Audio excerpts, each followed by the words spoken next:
Okay, so this evening is the beginning of a journey in the link that was posted is um, the overarching topic is our state of being. And we're gonna all the sessions that's gonna follow from here forward, it's all gonna be about our state of being. And we're gonna just be breaking that down um, in different segments in an interconnected manner so we can connect the dots. The goal is to bring us to a place where we can live more effectively, where we can live more consciously, where we can live more intentionally, and where we can gain that sovereignty over the way we live, the way we think, and the way we conduct our lives. So please do take some notes. I will send out um, uh, a PDF with what we're going to be talking about, with the notes of what we're going to be talking about, but I still would like to encourage you to please write things that resonate with you particularly, write them, review them, because there is a difference between hearing something and writing it and speaking it. When we write, the very act of writing is very much connected to our neural networks. Every stroke and every curve we make, our neural network is involved. And as far as the impact, the meaning, and the memory of that, it's more impactful and it means more when you literally write and take notes. So please do that because as we go along in these sessions, we're going to have interaction along the way where you're going to have to be involved and you're going to have your inputs. And so we want to make sure that we're all tracking together and we're all evolving and going through the process and we're all benefiting from it. And so, why our state of being? Because our state of being is the most valuable quality that we could ever have, period. It determines how effective we live in every area and on every level of life. It determines the quality of our experiences. Every single experience that we have in life, the quality of that, good, bad, or indifferent, is entirely determined by our state of being. How creative we are, how prosperous we are, everything that we set out to do in our lives, whatever the quality of it may be, whatever meaning and value it has for our lives, is entirely dependent on our state of being. And that's why this is the overarching theme of where we're going. Now, this evening, we're going to start at the beginning, and we're going to work our way slowly in segments through the different sessions. We're going to work our way outward step by step into practical application. And along the way, we're going to integrate how the superpatch technology supports this process. It's going to give us greater depth of insight as to the value of this technology that is way beyond relieving symptoms. Relieving symptoms is just superficial, it's just at the surface of it. But there's a lot more to it than just that. So this evening we're going to start, and I want you to just follow with me. I may stop along the way and ask and for your thoughts, for questions, just to see if you're understanding. And there are no foolish questions. There are no ignorant comments. We want to be able, this is about our life and how we can gain mastery over it. And so we want to be very open, and there is no judgment here. Let us be in that space. No judgments about anything. We're all learning, myself included, and we're all growing together. So, in starting at the beginning of this, and we're not going to do it this evening, but it comes out in the Sunday webinars where we break down the three fundamental dimensions of our being: body, mind, spirit, and how they align.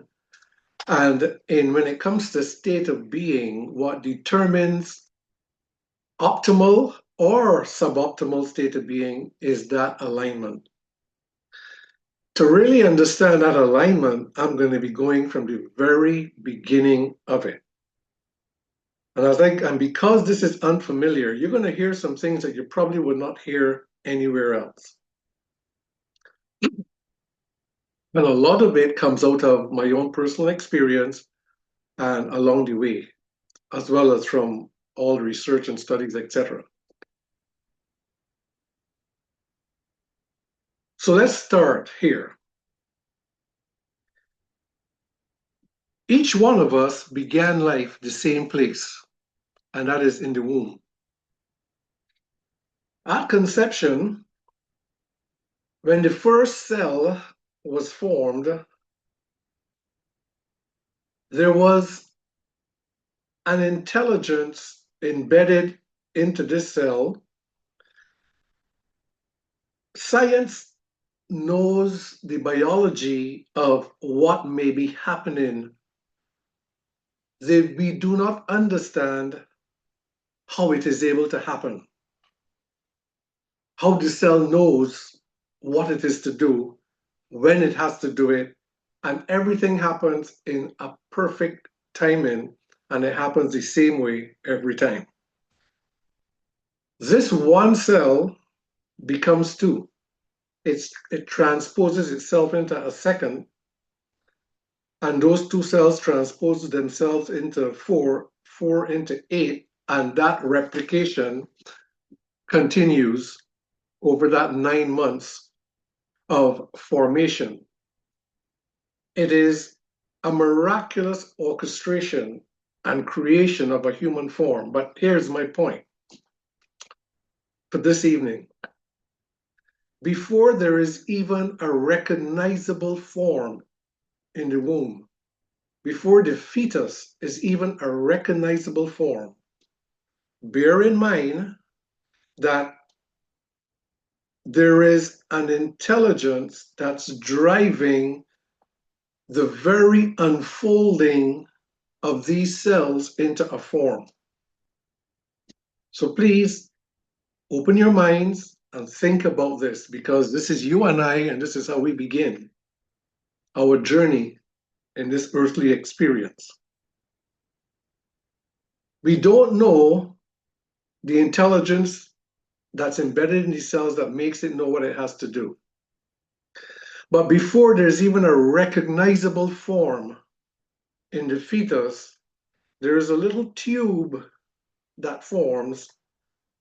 And as the cells divide and begin to form, all of a sudden, unexplainably, a group of cells that does not yet have a form, it's just forms like a little tube, a group of cells suddenly do this.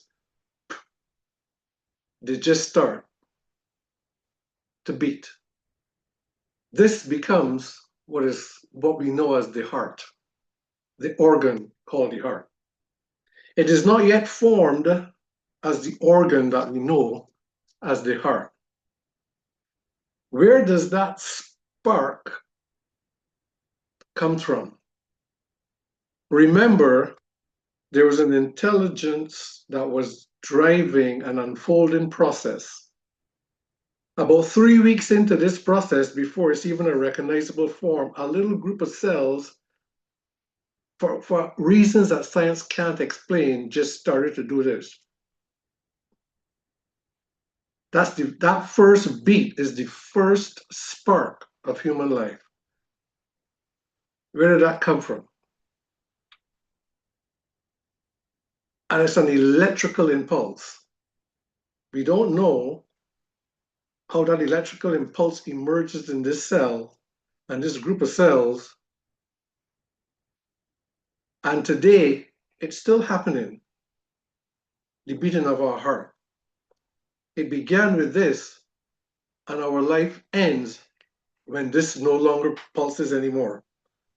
When this stops beating, there's no more life. Why is this important?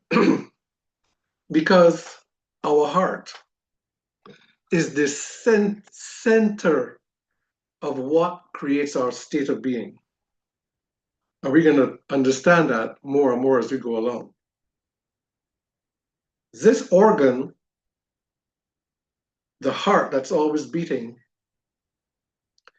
is the master organ of the body. We think of the master organ as the brain because the brain controls all physiological function. What we may not be familiar with is that the brain gets all of its instructions of how to navigate and how to instruct the body. The brain gets all of its instructions from the heart.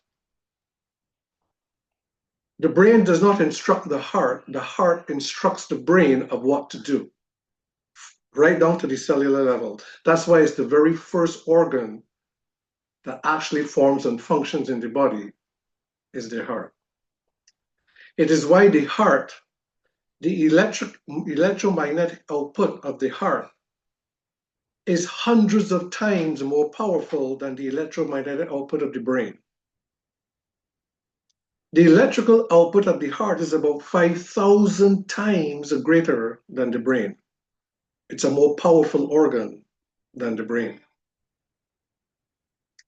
This is the master organ. And we're going to get to it along the way as we journey along, why heart disease is the #1 cause of death by disease on the planet. There's a reason. It's not in medicine, but I'm going to tell you, and I'm going to show you why it has become the #1 cause. Just the way how the first pulse of life, when that very first beat happened, that first flicker of life happens, that's where the very, you can call it spirit, that's where spirit emerged into form, where spirit began to animate form. It's animating form today still, not just the beating of the heart. It gives animation to our entire physical form. What's animating our life is the same spark that created that first beat. We can call it spirit. We can call it divine consciousness. We can call it the flow of creation. We can call it the very essence of life. But it is of the true essence of who we are. It is you and it is me. This is going to be framed in a little bit of a different way because when it comes to practical application, we have to understand that the form that it started to beat is not you. You are what created the movement. You and me, we are who's animating this physical form. The physical form is not us. We are animating the physical form. Now that's a thought that has to settle in. When people say, I am a spirit in a body, that's a confusing statement because it seems to suggest a separation. We are spirit. We are beings of spirit. And I'm just using a common term that we all could relate with. We are beings of spirit with a physical form. It's not two separate things. It's one thing that has two functionalities. We are spirit with a physical form. Remove the physical form and we will still be aware that we exist, perhaps in another dimension. If we are going to master this, we have to understand that we are beings of spirit. Our true essence is energetic, not material, not matter. Our true essence is energetic, it's vibrational, it's frequency, it's energy, it's not physicality, it's not matter. We are animating this physical matter, connected to the very force or source of the universe or of creation itself. Tell me if you're following me so far. Just unmute your mics and just give me an idea that what I'm saying is even making sense, because I know what I'm saying is not common out there. We may be familiar with it, but it may not be common thought. Tell me that you're following me so far. Following you so far. Following you so far. Yes, I'm following you so far. Okay.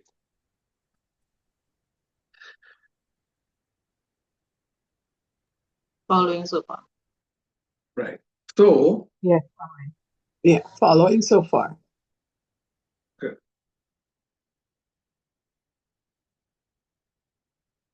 Now, since we have that framework, let's step back. We, as a human life, understanding that it's not here I am and I am spirit, mind, and body. That's a common thought. I am spirit, mind, and body. That suggests that spirit, mind, and body is separate from you. The correct way is it's you, your mind, and your body. You are a being of spirit. It's you, your mind, and your body. One thing that has three aspects of functionality, but it's inseparably one thing. But don't think of it as my spirit, my mind, and my body. That's creating separation. You being distinct from your three dimensions. It's me, my mind, and my body. In the long run, as we unfold this, it will start to fit together. The pieces will start to fit together more and more clearly. You, your mind, and your body. You are a being of spirit. You are a being of divine consciousness, divine light. There are different ways you can say it, but you are not a physical being. And the reason why I'm stressing this is because our sense of identity is rooted in our physicality. That's how we have been so socially conditioned and culturally conditioned to identify with ourselves. This is perhaps the biggest bridge that we're going to have to cross in order to come to a place of mastery over alignment. We talk about alignment and people talk about alignment and we struggle to get alignment right, but we have to get it right from the very beginning. Now that we have this framework, this idea that we are beings of spirit, and when that first pulsation came, that's where we entered physical form. Think of it that way. Boom. That first flicker and spark of life, boom, that first beat, before the fetus was even formed, we entered physical form. that would raise questions which will come later. Now, here we are as physical beings. What we have to now get is to frame that within the context of creation or the context of the universe in which we live, because this is important. We are all living in a reality, in a world that's in a universe that is governed by laws. It works in such harmony and in such unison that the language of the universe is oneness. The structure, rather, of the universe is oneness. Science, quantum science, calls it entanglement, where we know today nothing in the universe, seen and unseen, absolutely nothing in creation is separate. That's a thought that we may have to get used to, and we will verify it more and more as we go along. This is important because we have to see how we fit in to this ocean of oneness. Quantum entanglement, which science now verifies that you can take an atom, invisible to the naked eye, which is just a unit of energy, and you can split an atom and you can put them at different corners of the universe, put them at different corners of the galaxy. And if you stimulate one, the other one, millions of miles away, will respond simultaneously. They call it in science superpositioning, where it doesn't matter how you separate them. If you stimulate one, the other one will react simultaneously, and distance does not matter. So in many ways, science can verify to us that everything in the universe is made up of energy. We know this. But this energy, the very source and force of it, is inseparable. The very fabric of creation, or the very fabric of the universe, is one thing that has different forms. Einstein discovered this when with his famous equation, E equals mc squared, when he says matter and energy are two forms of the same thing. And he was able, when he said that, of course, he had no way of verifying it then. About 70 years or 100 years later, the technology was available where they can show that if you take physical matter and you vibrate it at twice the speed of light, it disintegrates and it becomes invisible. If you slow down the rate of vibration, it collapses back into matter. Hence, energy and matter are two forms of the same thing. I'm saying that for us to also understand that we, as a being of spirit in this physical form, is not two things, it's one thing with different levels of vibrations. Now, going back to the universe being the fabric, the very fabric and structure of the universe is oneness. Everything is interconnected and seamlessly interconnected as one. For our purposes, we're going to call the very force that unifies everything, the very structure of that union, is love. Love is the fabric of the universe. Love is the force, the energy of what makes everything one. That may be a little bit nuanced at this point, because when we think love, we are thinking human emotion. Human emotion is what we feel. The emotion of love is meant to unify. That is the expression when it filters through human mind and heart into human experience. It's supposed to unify, and that's what we know as the emotion. But the source of it, which is the very thing that created that first beat, the very force, the very intelligence that drives everything, the very fabric of the very structure of the universe, we'll call that love. You can call it all kind of different types of energetic words, but it's love. And in the end, as we journey through this, we're going to understand that when we align with this fabric, when we align with this structure, when we align with the very force that holds everything together in unity or in oneness, we live completely optimally. And it doesn't matter what sickness or disease you have, if you arrive at that place, your disease will instantaneously disappear. It's called spontaneous remission or spontaneous healing. It could also happen gradually. It doesn't matter if you have what they call an incurable condition or a terminal condition. Anybody who arrives at this place of alignment where our thoughts, our emotions, our words, and our actions are completely alignment with love, any disease will disappear in your body.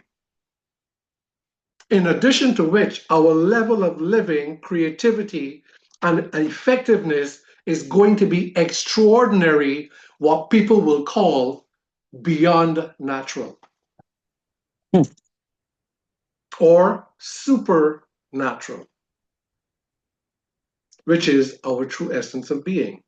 It's just unfamiliar to us because we are completely unaware of this reality. We may read about it, we may hear about it, but we will dismiss it because we don't think that that is us, because we have been conditioned to identify with this body as being who we are. That identity along our journey is going to have to shift. And we're going to learn different ways and different techniques of how we can migrate, how we can do that shift. But we just need to know that in this sea, think of it as creation as an ocean of love that holds everything together. And we are a drop of that ocean, individuated into a human life. We are not different from the ocean. We are the entire ocean in a drop. The water is exactly the same qualities. It's just a drop in a human life, so it has some limitations. There's a lot of boys in the classroom are talking about this being Vanessa, you need to just mute your mic. environment that's the most significant change in the last 5 or 6 years. Vanessa, if you can mute your mic, please. So think of it that way, that we are a drop of this ocean of love individuated into a human life, and that is the frequency. Love is the frequency that binds everything in creation. It's the very fabric of creation. That's the frequency of creation, is love. Our true essence of being has the same frequency. Love governs the unity, the functionality, the optimal state of who we are. So in the whole journey, Vanessa, you need to mute your mic, please. Vanessa, please mute your mic. I got that muted. Your mic, okay, thank you.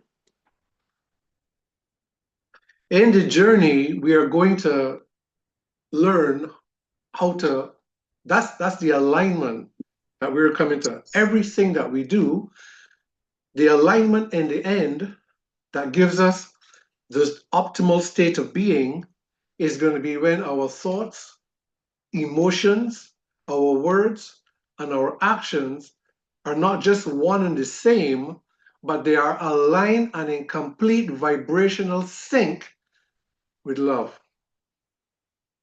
Because that's the essence of our being. We may know that intellectually, but we may not be able to reach that experientially.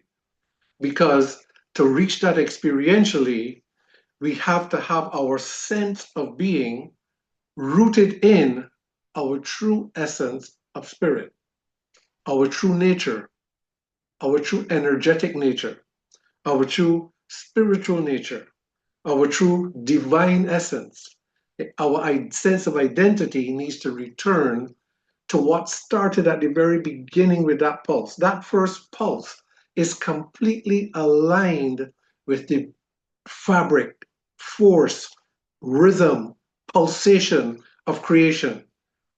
And it continues to animate it with that rhythm until our minds, our first few years of life, it's still pulsating with that rhythm of harmony.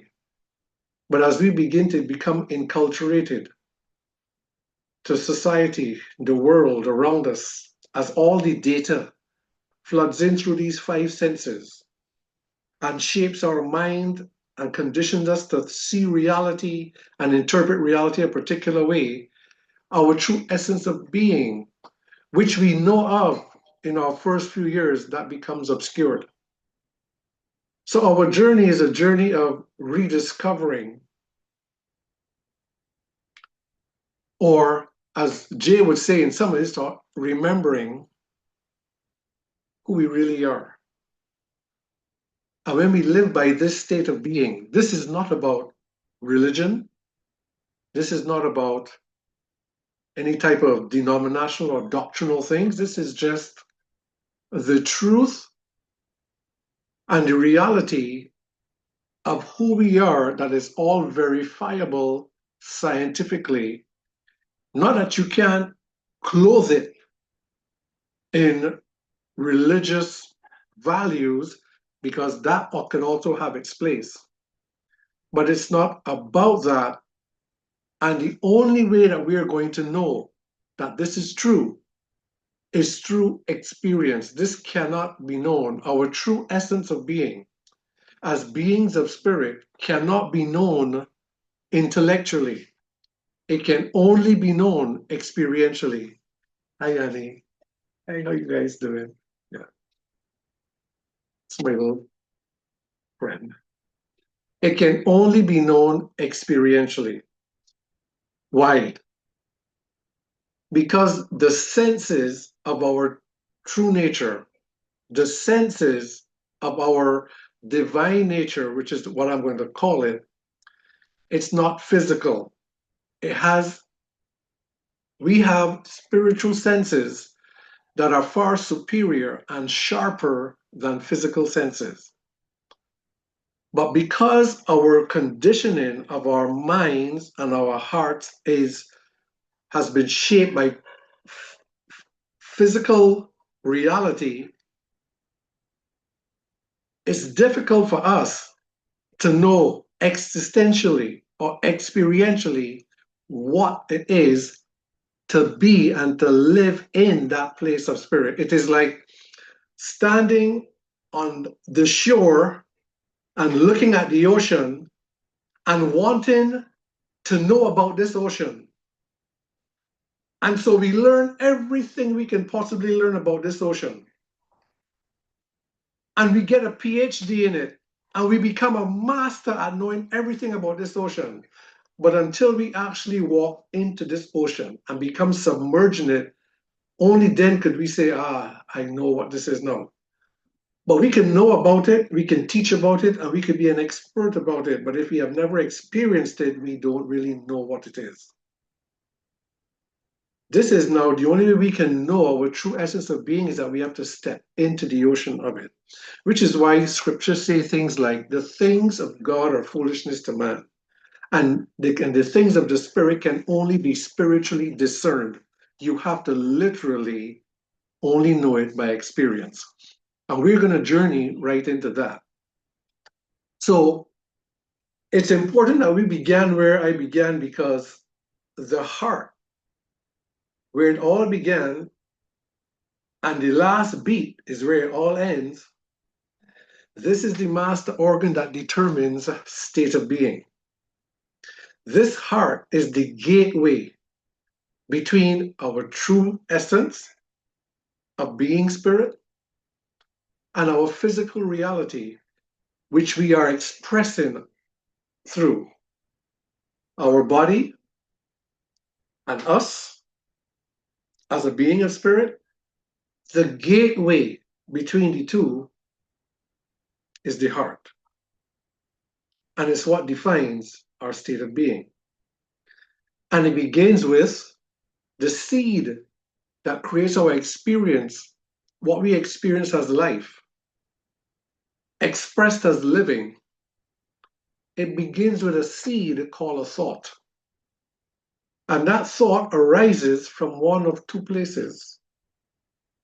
There are only two states that we can possibly live from.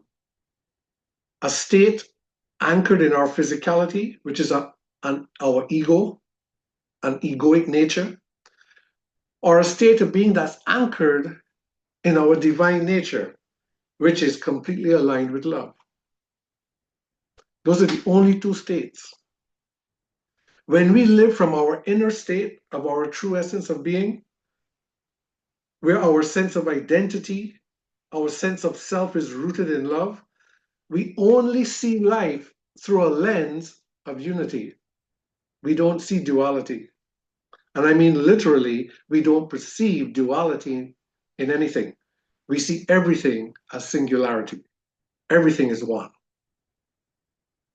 That has to sink in because that's a completely foreign. We can't relate with that because that can only be experienced. That's getting wet in the ocean. It's hard for us to perceive that we can look at reality around us and not perceive anything as being dual. Meaning that there can never be any judgments. There's no sense of judgments. There's no sense of win or lose, compete. I have to be right, you have to be wrong. There's no sense of any of those things. However, when our sense of self and our sense of being is rooted in our physical nature, which is conformed to societal conditioning, we see everything in duality. Because there is a friction or a conflict or a contradiction between who we are and who we've been conditioned to be. There'll always be that conflict. What we want to do is remove the clouds because you cannot stop our true essence. We only live, our body is animated because of us as a being of spirit. But the qualities that we possess as a spiritual being, it's blocked by all the noise inside of here. The mind. The mind is what navigates the journey, but the heart is the gateway. The mind is what navigates. The mind is what interprets. The mind is what is navigating it and creating our experience. The mind is doing it all, which is why the mind must be renewed. Our whole patterns of thinking. All of this is, but we cannot renew our thinking to be anchored in our qualities of spirit. We're not able to do that when we are enslaved to this physical body. We can't do it when we are enslaved to it. And most human beings are enslaved to this body. And when we're enslaved to this body, we live completely out of alignment. We cannot live, alignment comes one way. Alignment means everything is one. And that only happens when life flows from the inside out. When life flows from the inside out, conditioned from the outside in, there's going to always be a fracture. And that's why you and I can know better, but still don't do better. That's why you and I would know that I shouldn't eat this and drink this because it's not in my best interest. It's not the best thing for me to do, but I happen to love it, so I will drink it anyway. But we are fully aware that it's really not a healthy thing, but we will still do it. It's why you and I will make vows and make resolutions and keep breaking them. It's why you and I would make promises to ourselves and keep violating them. It's why you and I will promise to start to get ourselves in shape. It's why we will promise to try and do better, why we're going to start to change our character, why we're going to start to have a better attitude, and yet we keep cycling around and we can't seem to get it right. We live very fractured. It's why we think one thing and we would say another. And nobody knows that that's not what we really mean. And we do it because we don't want to be judged, we don't want to offend, we could excuse it anyway, however we want, but we live inauthentically. We live fractured. We say no when we really want to say yes. We say yes when we really want to say no because anything that when life is defined from the outside, we see everything in duality because it is based on fear. There are only two states. Either we live by our true nature or we live by our egoic nature. We perceive life when we live by the egoic nature, we live by fear. We live from that. Everything is rooted in fear. That fractures. When we live from our essential nature, our true essence of being, which is love, when we live from that, we see everything in singularity. We start to now flow with the rhythm of creation. Creation is one. We start to become aligned with that rhythm. And when we are aligned with that rhythm, we don't fight anymore, we just flow. And when we get into that place, everything that we set our hands to do is going to work. The right circumstances come into our life, the right people, the right timing. People call it synchronicities. It seems that life just works for you and it will never work against you. Even when it may appear as though it does, it never does. Because we are now flowing with the very pulse and the very rhythm of life, the very rhythm of creation. We are now in sync. We are now in the ocean and one with the very flow of life. This is alignment. This is our optimal state of being. In this state, you don't get sick. In this state, you don't develop Alzheimer's. You don't lose your memory. In this state, you live in a world that has deficiencies. So you are going to age, but you're going to age slower.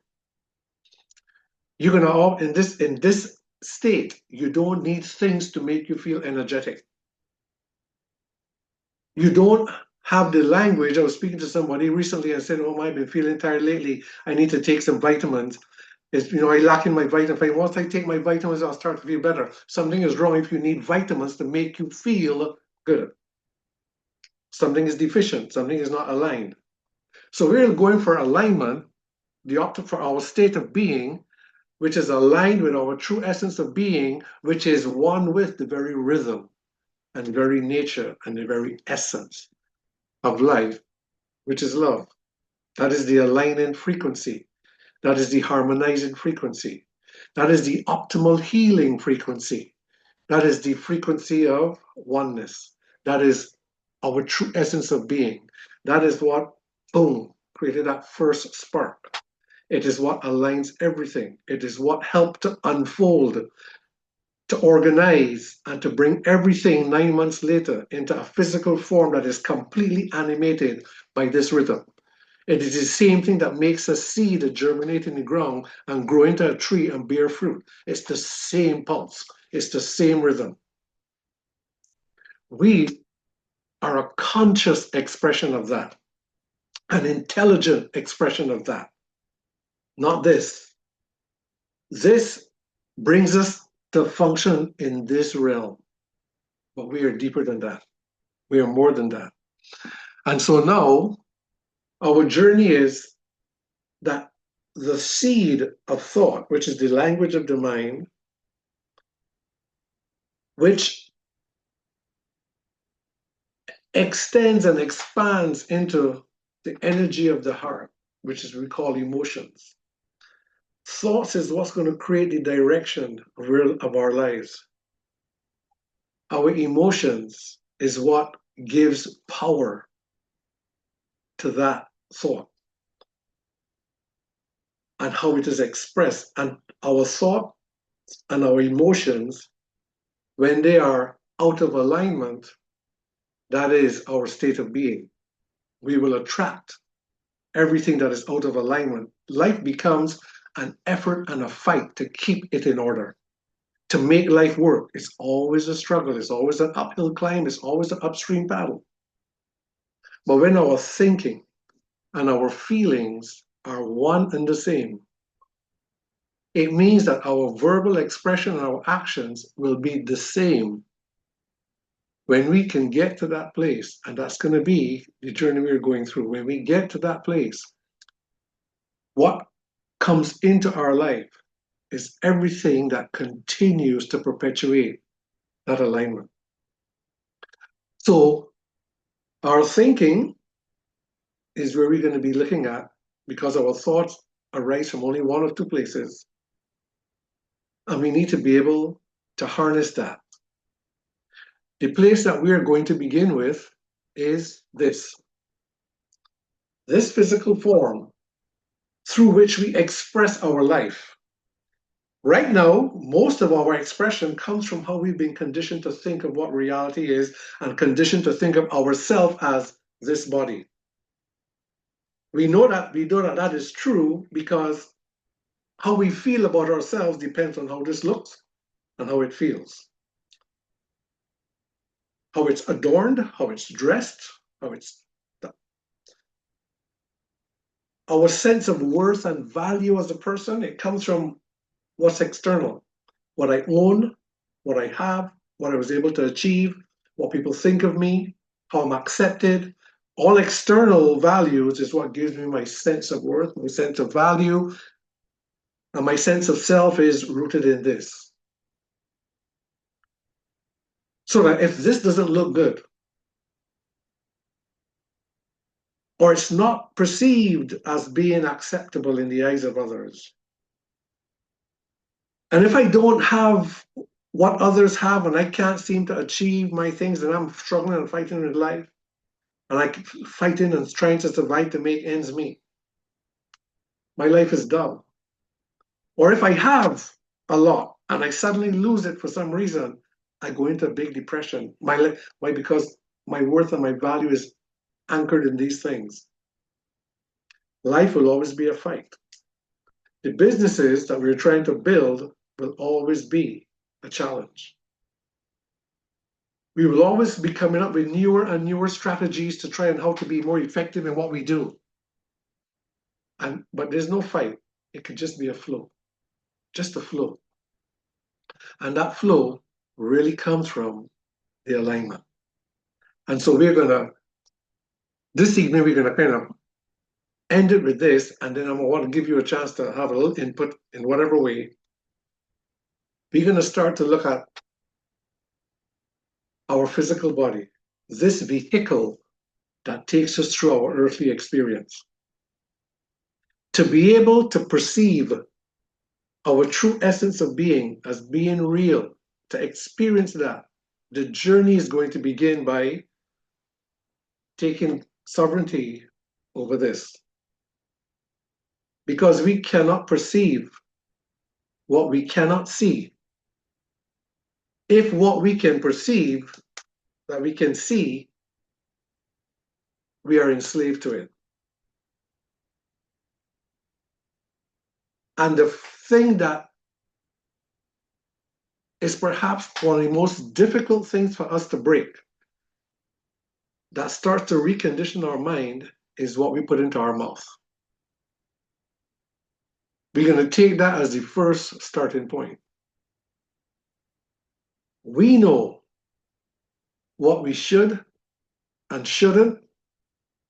We may have learned along the way of life what is best for our physical well-being, what does not serve us best to eat, to drink, not to, how we should treat our bodies, what we should engage our knowledge, the knowledge we are taking in, the kind of activities we should engage in and shouldn't engage in, the kind of rest, how we should prioritize our rest, prioritize our exercise, what we should or shouldn't prioritize in our life, we are aware for the most part. We just have to stop now and say, why would I know that this is not the best thing for me to eat, but yet I will do it? What would make anybody know better, yet not prioritize it and do something else? What would make anyone do that? What would make an intelligent person know what they need to do to improve, yet they won't do it? And this is on every level. How we interact with people, how we treat people, how we respond or react with people. It's on every area, but we're going to start with one place, which is where a lot of us struggle. Starting today in your own life, take a stop, take a record of every day. Don't eat mindlessly anymore. Don't just eat what you feel anymore. Be aware that this body temple is inseparable from who we are as a being of spirit. And if we will willfully and consciously and knowingly engage in habits, behaviors that we know does not serve our body well, there is no way that we will be able to recondition our minds and our thinking to even perceive the reality of our true essence of being. We would only be fooling ourselves. The mind has to be reconditioned, reformed, renewed. Our patterns of thinking, our perceptions of reality, that has to change. And while we're going to start to input new data, we have to take sovereignty from letting this be in control. The body serves the mind, not the mind serves the body. That's inverting the flow. Life flows from the inside out. If we invert it, we're going to fracture. If we invert it, we're going to create a contradiction. We're going to create an inner conflict. That inner conflict expresses itself as, I know better, regardless of what little or what how great it is. I just know better, but for whatever reason, I don't do better. Think about that in every area of our lives, but let's just start with what we put into our mouth.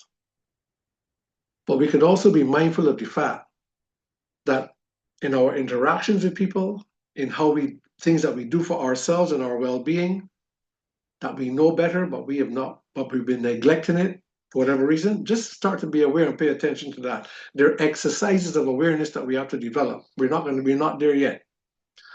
Just be mindful that in our process of beginning to create alignment, understanding that alignment is our natural state. It's how we began, it's how we are designed. Alignment is our natural state. We have just learned. We have learned it differently. We have been conditioned by the world to perceive it differently. So it's not actually our reality. We are already naturally whole, complete, and we lack nothing. We are capable of doing the impossible. And even if we intellectually agree to that, experientially, that's out of reach for us because we have no perception of who we really are. There may be times in our life that it peeped out, it poked out, it seeped out, it leaked out. Little things that might have happened in our life that let us know there's more to us than this physicality. But we want to migrate into that reality where it becomes what we live and who we live by, where we live from. That's our reality. It's my journey too. I'm on this journey with all of us. I've just been engrossed and ingrained in this for years. And I've been trying to find my way through it for years. But it has served me well from where I've come from to where I am today. And believe me, when you start to taste it, you're going to just want more and more of it. When you start to taste the true essence of who we are, there is nothing more enriching than that feeling of inner peace. This is not peace because there's lack of noise in your mind or confusion or noise around you. It's not that peace. This is a peace that comes from when mind and heart. In science, they call it heart-brain coherence.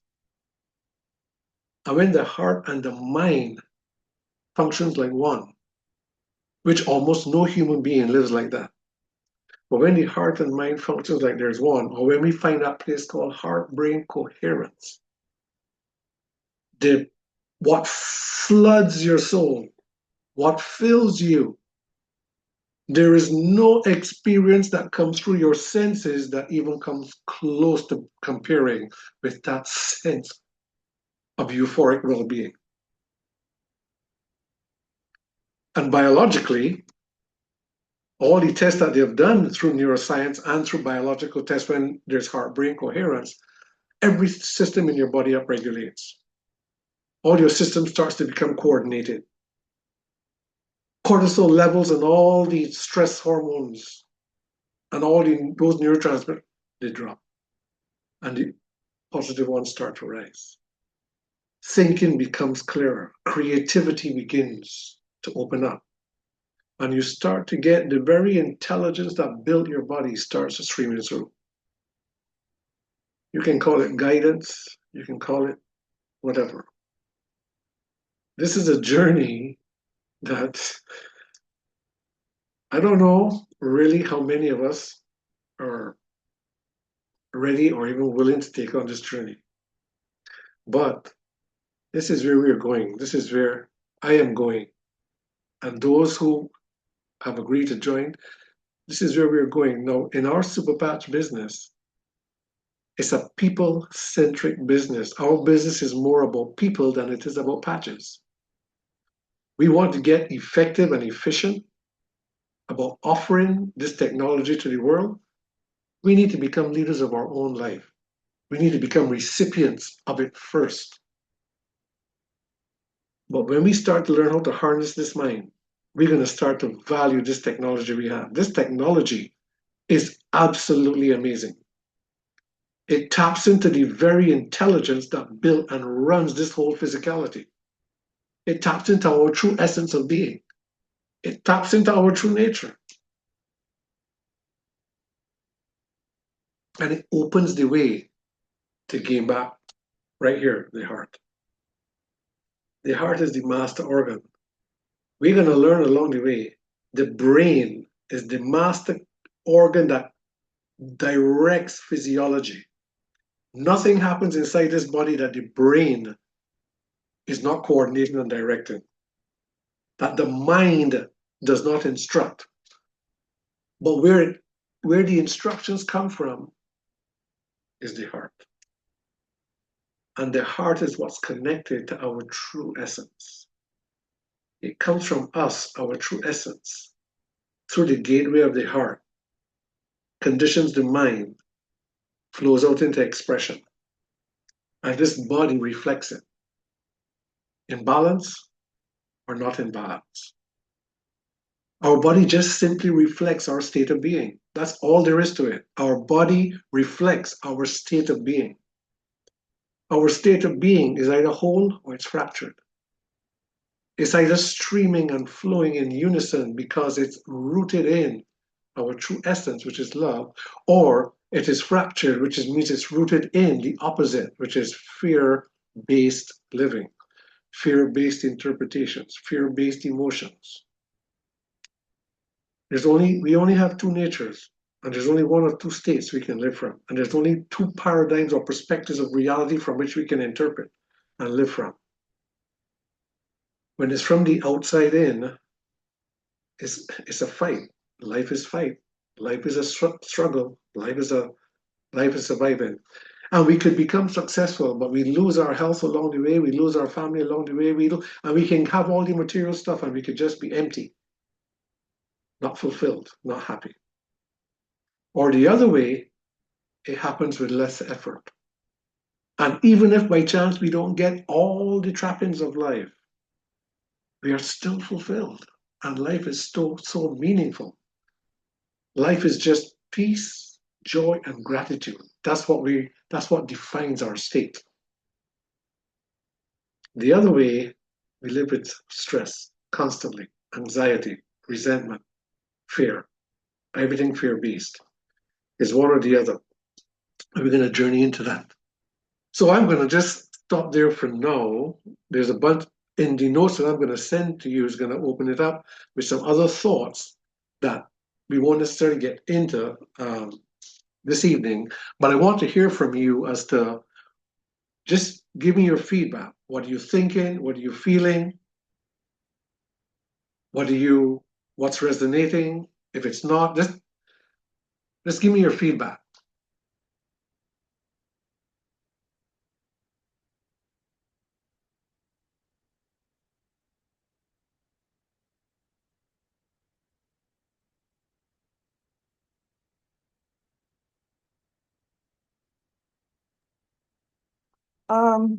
Dr. Homer, this is a lot of food for thought.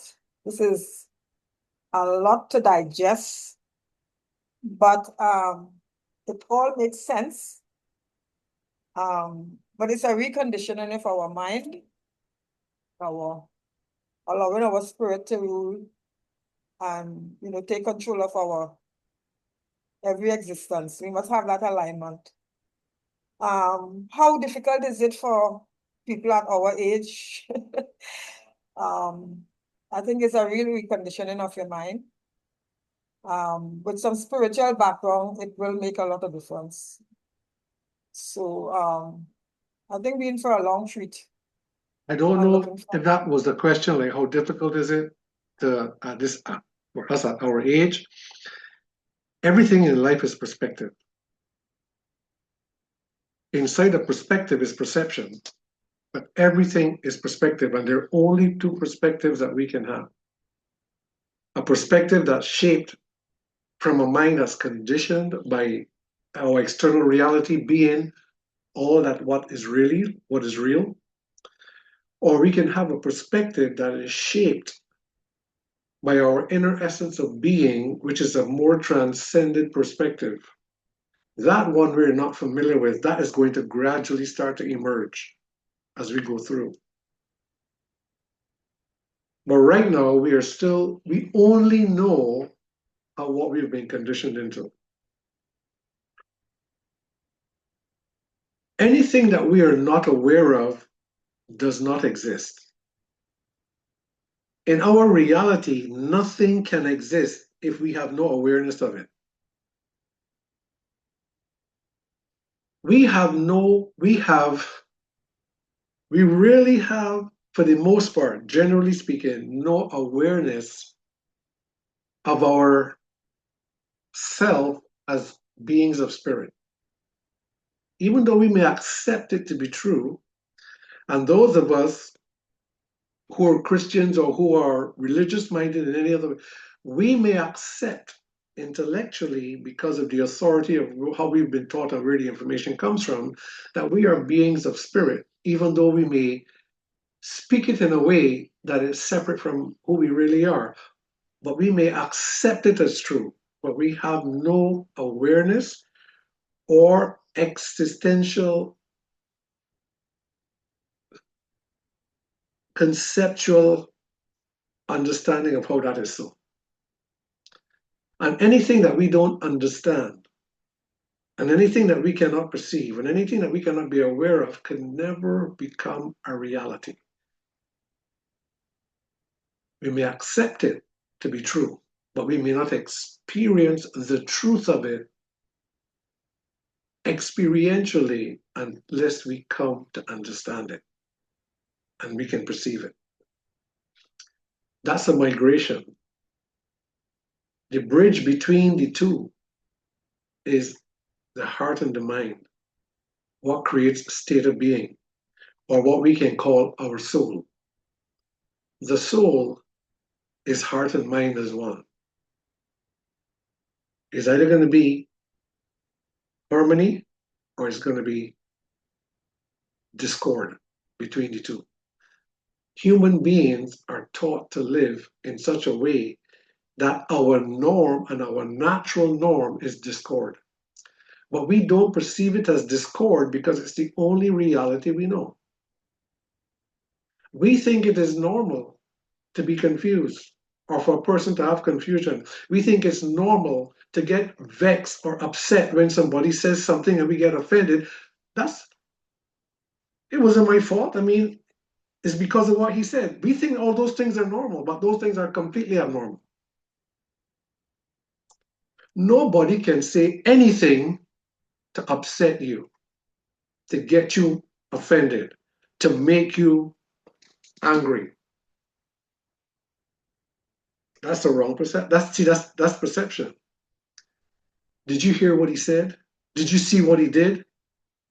How you can expect me not to get angry about that? No, no, no. That person did whatever they did, said whatever they said.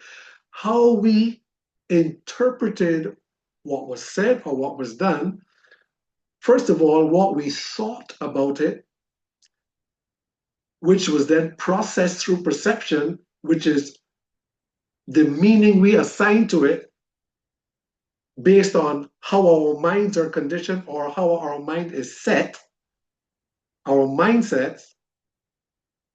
That was our response. That had nothing to do with what the person said or did. How we interpreted it based on how this is conditioned, that gave our response, and then we say is what they did. That's misperception. That's a misunderstanding. So we put it on them, we put it external. But we would not say, what is it in me that would cause me to feel hurt, cause me to get angry, that will cause me, what that person is just living however they are that way for whatever reason they are that way, they respond that way for whatever reason they are that way. I don't have to own it, but what it is in me, what is it about me that would make me that person in the way that they choose to live their life can turn my life upside down. Then I don't have any control over my life. My life and my sense of well-being is being determined by everybody around me, by circumstances, by the external world. That is what determines my sense of well-being. Therefore, I have no control over my life. I don't determine. I could be feeling great and happy right now because I got some good news and somebody walks in the room and said something, and immediately I'm on another side. The happiness and joy that I just felt just disappeared because somebody said something. Where's my control? Is this my life? The only way that we're going to do this is that we have to take sovereignty over our well-being. We have to take sovereignty or personal governance over it. And I'm suggesting you, whether you want to call this your homework, this is your introspection, and this is our first step. All of us, myself included. From here forward, if you eat mindlessly, then we're not going to get there. We have to now start being aware. Unfortunately, today that's going to come next. How we going to there's some practices that if we engage it sharpens our awareness. I said what we are not aware of doesn't exist for us. But our awareness is actually our greatest superpower. Awareness has different levels. Our awareness actually expands. And you're going to notice it when you start to do the exercises of developing awareness. You're going to see how our awareness actually can grow and expand. It can expand to the place of being completely transcendent into another reality. But so for now, pay attention And just in doing this will show us how much we don't need, how much out of control. We say it's my mind, but we can't even harness it. We have literally no control over our minds. Our minds are like wild horses that we can't tame. But we got to be able to get sovereignty over that. And I got to start by what you put in here. So start paying attention. When you go to work tomorrow, or when you're cooking lunch tomorrow, or whatever, whether you go and look into your fridge or go and look into your pantry, whatever, look at what you're going to start feeding into your body. Give some thought to what you know or may have learned along the way of what you should be doing that you know you should be doing, but you are not, and start to do it. Look at what you know have been promising that you're going to change, but haven't, and start doing it. Not all at once, just one bit at a time. You don't have to say, I have been meaning to eat more vegetables, just as an example. You don't need to just suddenly fill your plate with vegetables. You can just say, you know what, let me just start to eat some broccoli, nothing more. You can just take a step at a time, but the thing is, once we make a step in the right direction, and we're just only talking at this time about what we're feeding our body. Once we make just as one step, it could be one baby step. You just do what is comfortable to you. There's no rules that it have to be this or that. Just make a step in the right direction. Just to do that, our brain literally starts to create new synaptic connections. If we could look at an MRI image, a live image inside the brain, where we now begin to make a shift, we're going to see literally a new synapse is going to start to actually create in your brain. And every day we are being mindful of making more and more positive change, we are going to create more and more synaptic connections that's going to start forging together. And the old ones that are associated, the old networks that were associated with the habits where we were doing what we know we shouldn't do, those are going to start pruning apart. To renew the mind literally means that we have to rewire the brain. And the heart has to be reconditioned. But we're going to start here, and we're gonna layer our exercises in. We're going to layer them in little bit by little bit. But start with just being aware. We're not going to get it all right all at once, but start the process. Just start the process. We know, we are aware. If you don't know, you don't know. What you don't know is not going to hurt you. That's the true thing.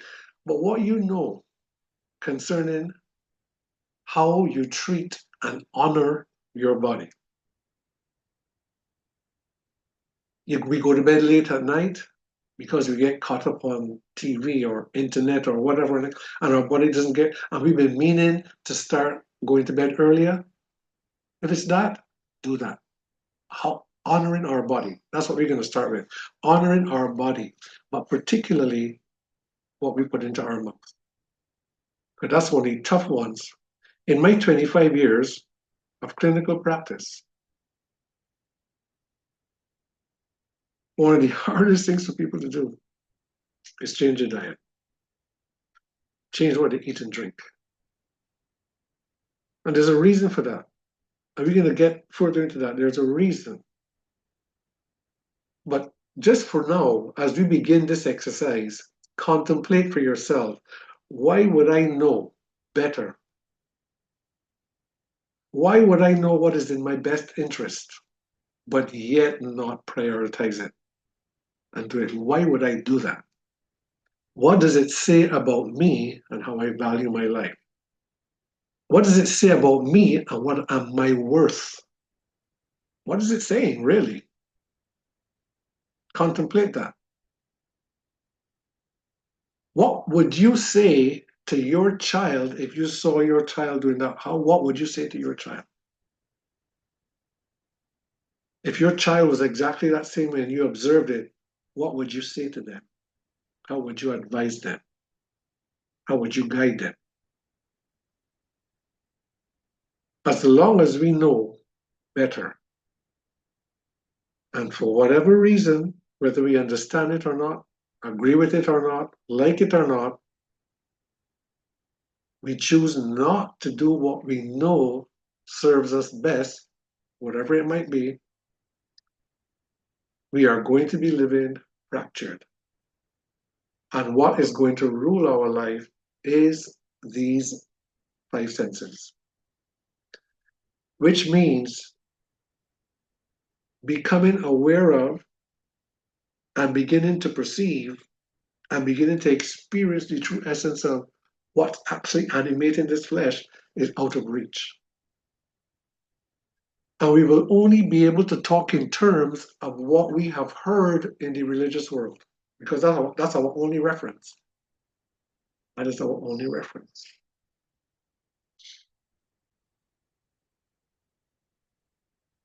And we would say things like, something told me that I should have done this. We would not even think of that something as you. I had a mind I should have done this. We can't even identify who we really are outside of this physicality. We don't even recognize, it's so foreign to us, we don't recognize that the times when we saw somebody in dire need and it touched us that that person really needs help and we went and held them and they turned and they said, oh my gosh, I'm so glad that you were there. I'm so glad, I'm so grateful. And the goodness, that what we feel inside. And we walk away feeling good about what we just did. We walk away feeling good about, that's you. That's me. That's who we are. That's our natural state. That's our natural state. Then we get back into the busyness of life and somebody say this and traffic is this and our life is all upside down. That's the conditioned state. Then you go and you take a walk through the park or you sit by the beach and you listen to the waves and the sun is setting and you just reflect on life and you just feel, and there's this wash of peace that come over you in a moment and your heart is just filled with gratitude. That's you. That's you. That's how life's supposed to be experienced 24/7 in that state. Then you leave the beach and you head on home and you meet the traffic and you're perturbed. You also sink again. That's the conditioned self. There are times when we come through, but we don't know it, we don't perceive it as being who we really are. But it's really who we are that comes out of, and we would speak about it as though it's some anomaly. Simply because we are not aware of our true essence of being. And we have no reference for what it is. We would say, do you believe you're a being of spirit? Yes. What about your life? What about your day-to-day living that tells you that it's really so, that that's actually true? What about the way you live day-to-day that tells you that you are actually a being of spirit? We can't really put our finger on it because we're not really aware of it. You see what we're doing this evening? This alone is beginning to tweak that awareness. It only begins with a thought. And once you feed that, you keep turning that, we're going to start anything new that we learn. And if we stay with it, our brain literally starts creating synaptic connections. You hear something over and over, and you keep hearing it more and more. It starts to make more and more sense because the awareness of it is growing. One day, I don't get it. But you have to hear it. 30 times. Okay. What we're doing now is beginning that process. And watch and see how we're going to feed off of each other. Watch and see how our own personal growth is going to feed the growth of everybody else. The only challenge with this, if we were in a room together, going through this right now, all of us would have a different feeling than where we are right now on a Zoom. Because our heart which is the most powerful organ in the body, creates an electromagnetic field around our body that extends feet away from, of course, when there's incoherence between heart and mind, when the body is not in good balance, it extends just a few inches off of your body. The more that we are in a line, the bigger our field is around us. And that's contagious. When somebody's really centered and they walk past you, you will just even sense when they walk past you. You won't even know what it is. You just, because their energy, the energy field just passed on you. A person can walk into a room and attract people's attention, and everybody looks at it, and it may not necessarily be the way they dress, it may be just the air that they have about them. But it's the vibes. People say it's the vibe, and it literally is the vibes that they give off. It's all vibration. So, and this is all in the book. We're going to see how it all comes together when we start to get into the technology, because our state of being, every single cell in our body is affected by our state of being. Every cell is touched. And we have a thought that expands into emotions, and what those emotions reflect, harmony or disharmony, every cell in the body feels it. Our body 100% reflects state of being. When somebody comes in or comes and they're sick, they're struggling with some kind of lifestyle condition, we are taught to think of it on the surface: relief, symptom control, management, surgeries. That's perspective again, because we see it, everything external. It's just all misalignment. Bring it into alignment. And what we're talking about, medicine don't go here. And those that are those that are involved with spirituality, they may still fragment it. But there's only one way to be. There's only alignment is only one way. It flows from the inside out.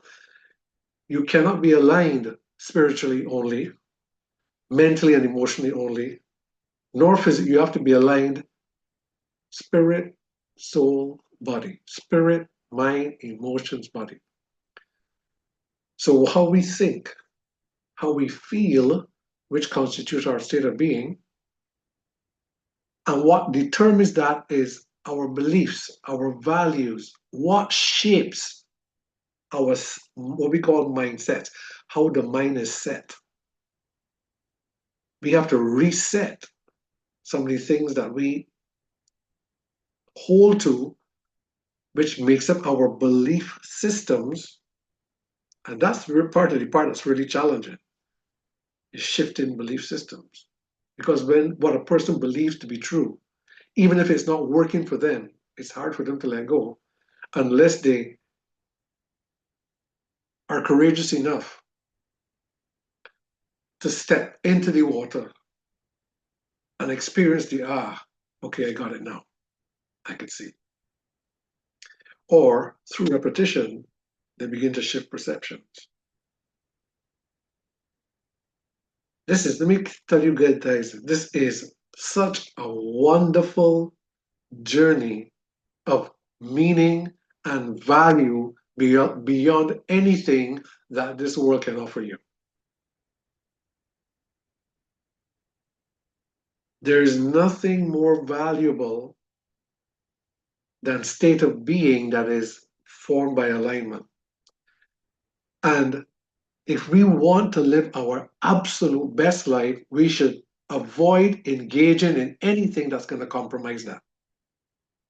We should avoid practicing anything, indulging in anything, and engaging with anyone that will compromise that. Until we can get to a point where we are so rooted and grounded and anchored in it that nobody, regardless of who, can shift us. But that's down the road. I'm still working my way towards that. But I can tell you what I'm telling you because of where my life has come from and where I am today. And if Suzanne, my wife, was on this call, she can tell you that I'm not telling you anything that I don't engage in. She can tell you that. Do I have it all together? Not by a long shot. Not by a long shot. I don't think you ever get there.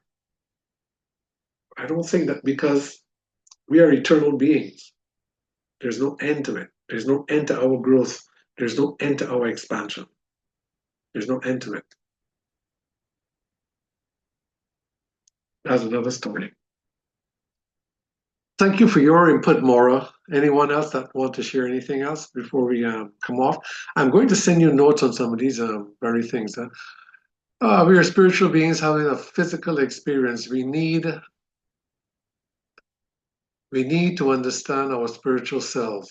This is going to be a journey. That's Beverly. Oh, wonderful, Beverly. Now, we are spiritual beings having a physical experience. Some people say we are spiritual beings having a human experience. I say we are spiritual beings having a human or physical experience, but are meant to be experiencing physical, spiritual reality. That is the mystery, that we are beings of spirit. That means our true nature is really invisible. But we're supposed to experience and express that in the nature of that invisible reality into this physical reality. So while we are having a physical or a human experience, what we are expressing into reality are actually the qualities of our spiritual essence into physical reality. In scripture, they may call it letting your light shine, which is different from trying to shine your light. Your light just shines. You don't have to shine it, it just shines. And that light, we are beings of light, by the way. That's just another perspective, which is very real and scientifically validated. When that light shines through. Right now, there's technology with light that just heals your body. But we are beings of light. We could create it all on our own without external technology if we were completely aligned. And all that happened is that for this light to shine through, there are clouds that's blocking the light, obscuring the light, and casting a shadow. And that shadow that it casts is because of all the noise in here. The settings of the mind that are conformed to a reality that is contrary to our true essence of being, and the light that's shining through has to be filtered through these clouds, and so there are a lot of shadows. It may be struggles, it may be illness in our bodies, it may be imbalances in our systems, but it's just the shadow from the light being blocked by mentalities, perceptions, interpretations that comes out of a way of understanding and interpreting reality that's opposite to how our true nature really is.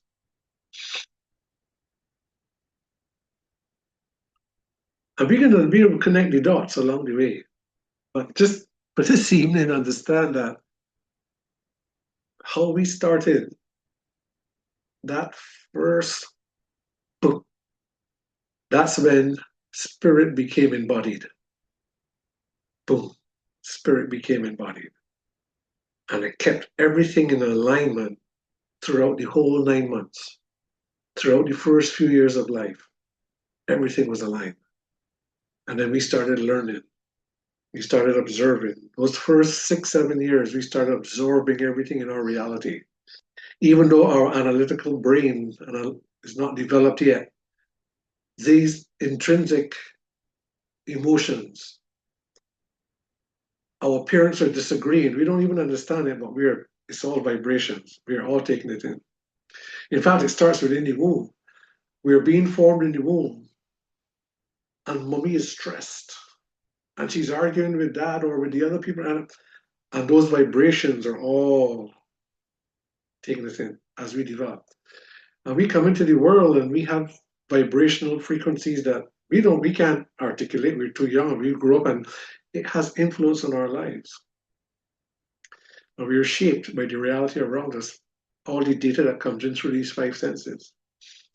And it shapes our reality, and this is what we know. And then somebody comes along and say, you know what, there's actually another reality far greater, far more profound, far more enriching. But you can't see it, you can't scan it, you can't put it under a microscope, you can't. There's no reference for it. The only way you can know it is that you actually have to experience it. And you can't experience it with physical senses because it has its own senses. It's called intuition, discernment, insight.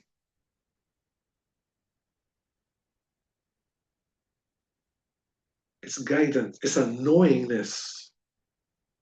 It's knowing, and you don't understand how you know, you just know.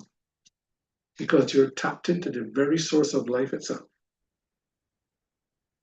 We are not just a drop out of the ocean, we are the ocean. The whole ocean, just in a little drop. The water and the quality of the water between the two is no different. It's just individuated into an individual life within a physical context, giving it certain limitations. But the nature of it is exactly the same. When we live by that, life is literally unbelievable. Unbelievable. It's wonderful, and it's literally out of this world. I mean, literally out of this world.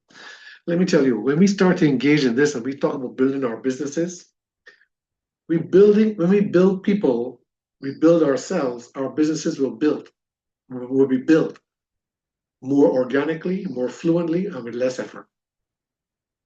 All of these strategies of how to approach people, how to handle objections, you don't really even need to know that.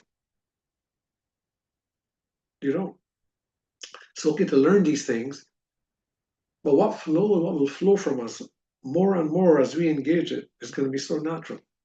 When we understand this technology, how it fits into this whole journey, we're not even going to think about selling patches anymore because it's really not about selling patches.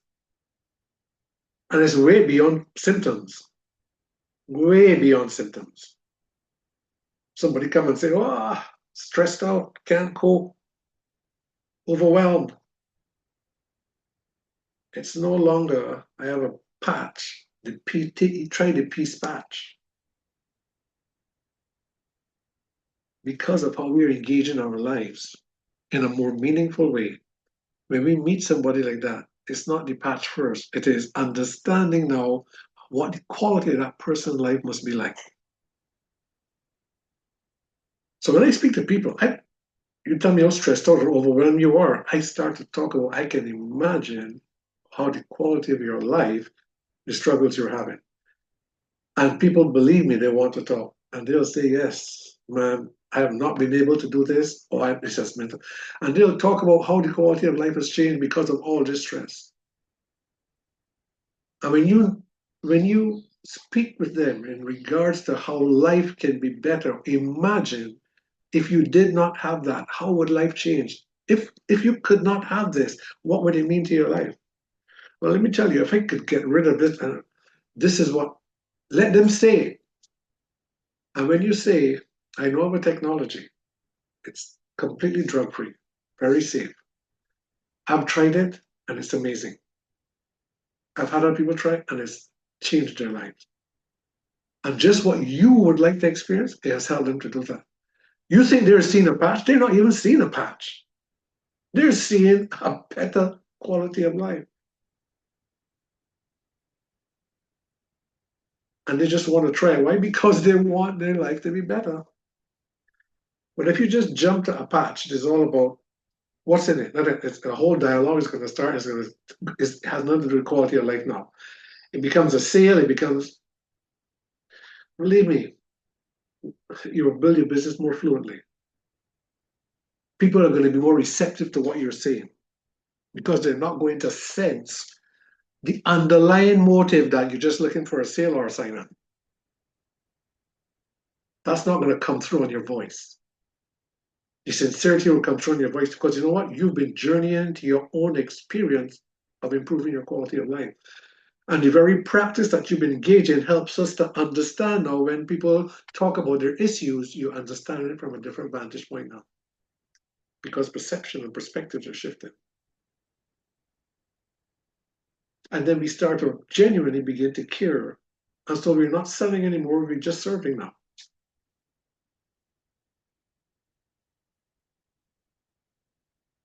How would this make it, well, how would it change if you didn't have that pain anymore? What would that mean for your quality of life? And let them say it. Let the words come out of their mouth. If I could have this pain, if I could not have this pain, let them think about it. What would you do differently? How would the quality of your life change if you were not living with that pain? This is what I want to know. Well, I know a way how you could actually experience that. I know a way that may be able to help you to do that without taking any drugs, any chemicals, or anything like that into your body that might be harmful. And it's not going to have any contraindications with the medication you're taking for your high blood pressure. In fact, you know what? How would life be different for you if you did not have to worry about the risk that goes along with your high blood pressure? You see, you just only talk in terms of quality of life, quality of living. That's what it's about. But that becomes natural to us when we are engaged in the process for ourselves and experience it. It becomes now a wonderful experience to share this with people and not a chore because our unconscious underlying motive is that we're just looking to get a sale or a sign up. Eventually, we don't even care about that because that's no longer our motive. Our motive is no more authentic because we are actually shifting our perspectives. And all of a sudden, people start to respond a whole lot better. You know why? Because the vibration that's coming out now is what they're sensing. And they don't even know that. They'll just walk away and say that, you know, that person is just sincere.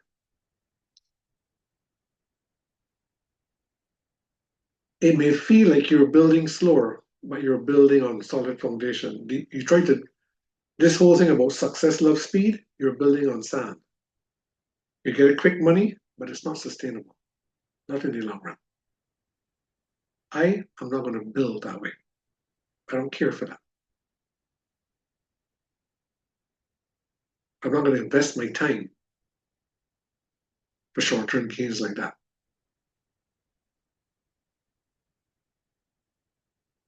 Time is too valuable. Anyway, we've been here, oh my gosh, longer than we expected. I wanted to keep this 60, perhaps 90 minutes at the max, depending on our engagement. So please, we're going to be looking at practical engagements next time, looking at things like how we're going to exercise it. And I really, really hope that we're going to get and engage the exercises for our well-being. Your first thing that you're going to do, just built on the framework that we talked about, is going to start an engagement that's going to lead to aligning the whole alignment process, beginning by how you honor this body temple, this vessel through which you, as a being of spirit, expresses your life. In the end, you want the expression through this to be as pure and authentic as it, governed by love. That's alignment. What we need, it really, the mind is enslaved to this. We got to change that because this is servant to the mind.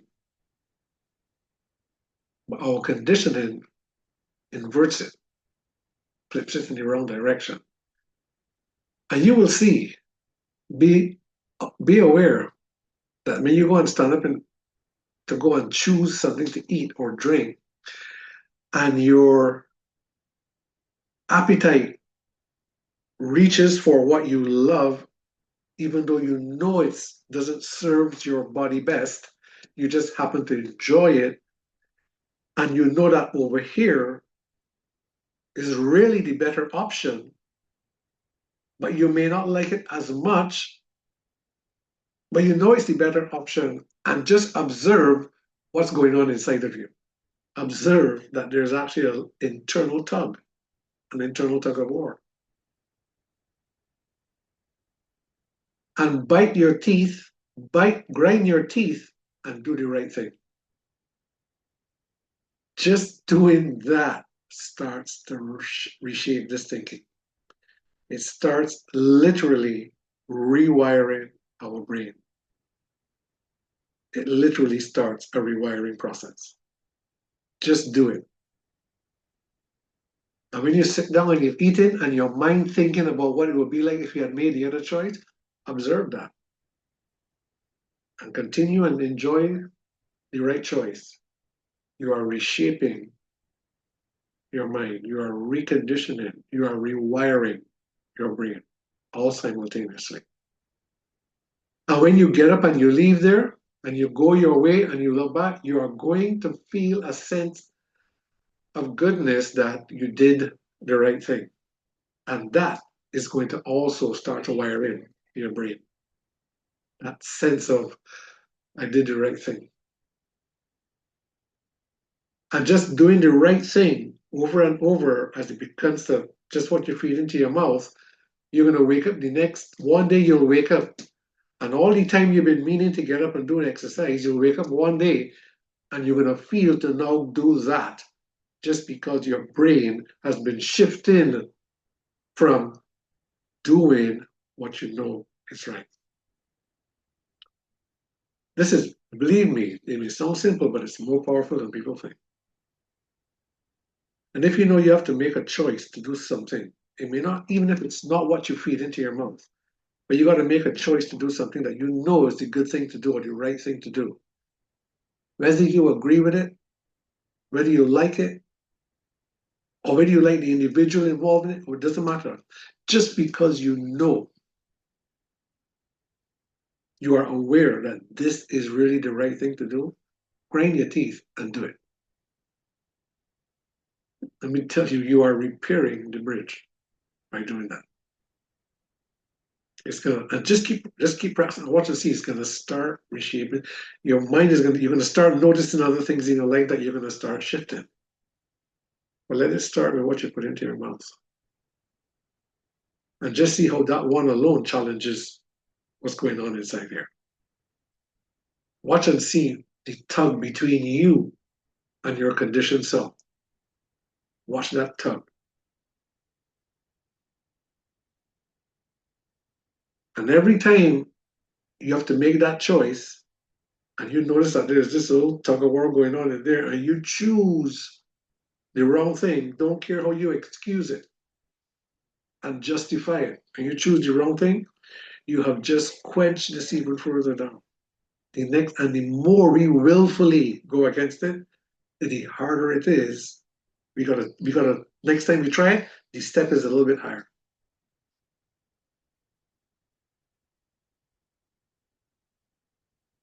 And that's why for most people who know better or don't do better, it takes a crisis to come along and hit them. They need a crisis in their life, a catastrophe to happen, a diagnosis that threatens their life. They need something that's where the emotional, the heart again, where the emotional quotient is higher, far greater than that emotional desire to feed the flesh wrongly. You need something that has an emotional impact far greater than that shocks us and wakes us up and scares us. We need a crisis to move us. Well, we could wait for that, which is harder, a lot more effort to come back from than just simply saying, because I want the best for myself and I'm going to learn to honor myself, I'm going to learn to value my life. I'm going to start to raise my whole sense of worth and value. we're beginning in just these little steps, but that's what it's going to lead to. And when that happens, along the way, you're just going to not, it no longer becomes, I have to try to engage willpower to not do it. That goes away. You just simply don't care anymore. I don't care to do it anymore. It even gets to a point where you couldn't even understand how you could have been so foolish to even be doing it in the first place. That's how far you begin to shift. But now you're beginning to gain sight. You're beginning to now experience yourself, your true essence. You're beginning to feel good. And one day somebody's going to say something to you or about you that would have once upset you, and you're going to be so pleasantly surprised that it just even does nothing to you. And you're going to wonder, I don't understand how it's not even affecting me. Your whole perspective and perception is reshaping. Your brain and your mind is being reset. And along the way, people come into your experience, things come into your experience, opportunities come, everything. And all of a sudden, just life starting to feel freer. Things like, it's just going my way. It's because the more aligned we get, the more when we start to align with the flow of the oneness of creation, it's only one way life works, and that is for goodness. You only experience everything good. You get exactly what you need, when you need it, as much as you need it. That's what abundance is. Abundance is, it could be having enough to overflow, where you could be benevolent, but abundance is having whatever you need, whenever you need, as much as you need, whenever you need it, it's there, you have it. It don't necessarily mean that you have everything stored up and have much of everything. Abundance can also mean that you will always have what you need, when you need, and as much as you need to accomplish whatever it is you're fulfilling in your life.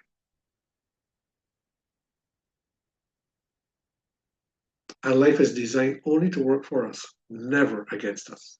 Life is never designed to be a fight. It's designed to be a flow.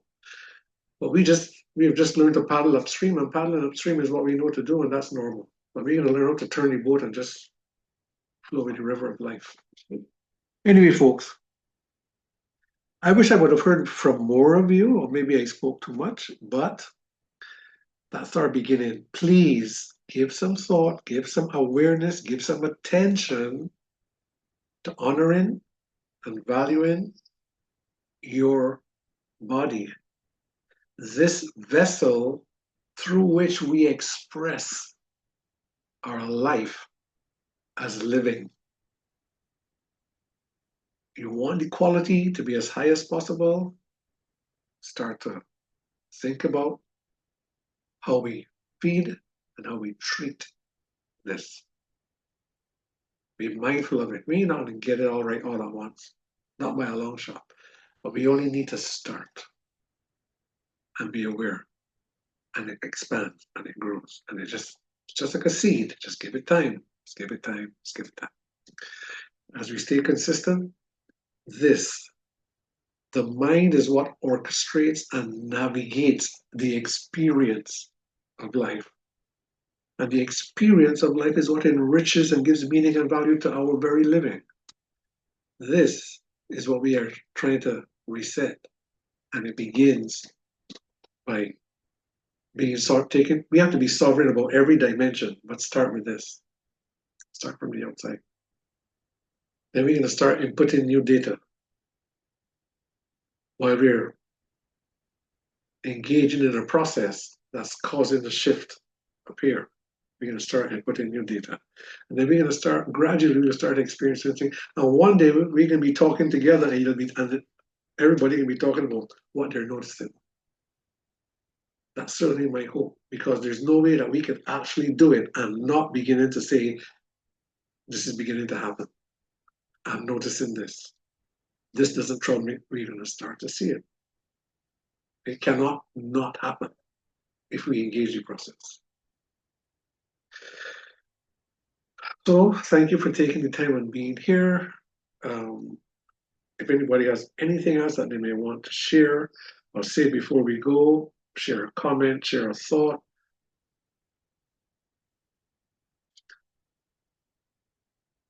Nice, Arlene. Thank you for your teachings, Doctor. Good night, everybody.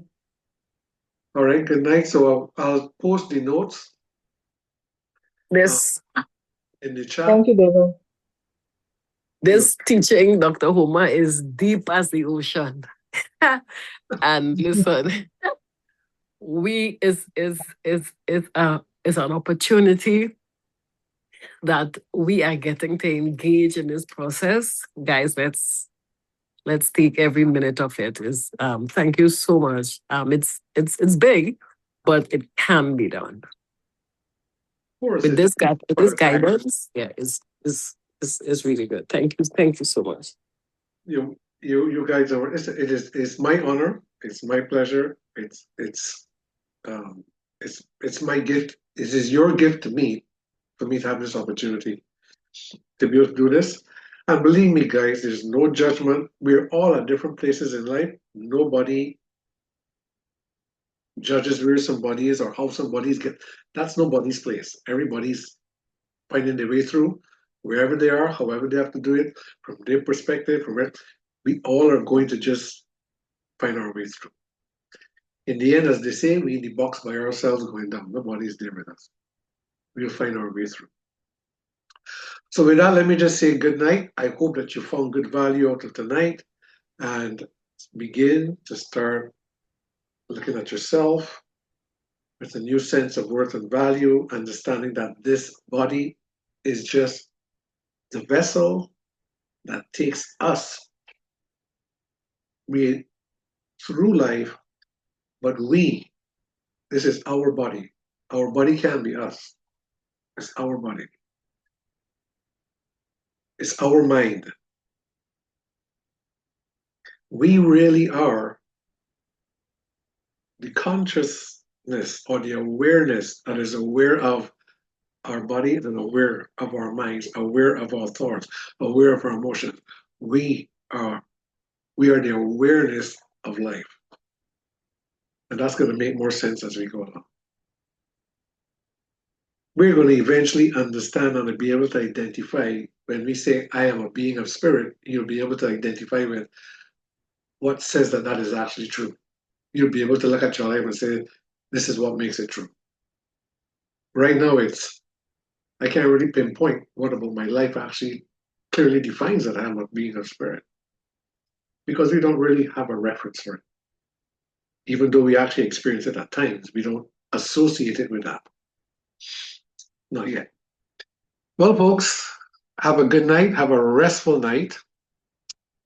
Blessings to all of you. And you're right, Marsha, it's a lot to learn. Like I said, it's a lifetime. I don't know if there's any end. But once we get to a place where we feel a little bit grounded, it will, like a tree. Once it germinates and it grows and we continue to water it will bear fruit. And it's a journey throughout our whole lifetime. This doesn't have really an end to it. And if I could be instrumental in helping us to just germinate and we can just continue to water it, that's fine. But it's going to be wonderful. So have a good night, folks. God bless all of you. Have a wonderful night. And until the next session, which will be 2 Fridays away, really do engage. Please, please, please do engage. In your own way, engage the process. Dr. Homer, this was recorded, right? So we will get this. So we can go over it. So these are, yes. Request it, I'll send it to you. Thanks. Can I get an agreement that we would engage? Yes. Yes. Yes. Okay. Yes. Believe me, you'll be glad that we did, but there's no shortcut around it. We just have to do it. Unfortunately, we can't pop a pill. And it is a practice that just have to be engaged. So with that, I'll say good night to everyone. Night. Good night.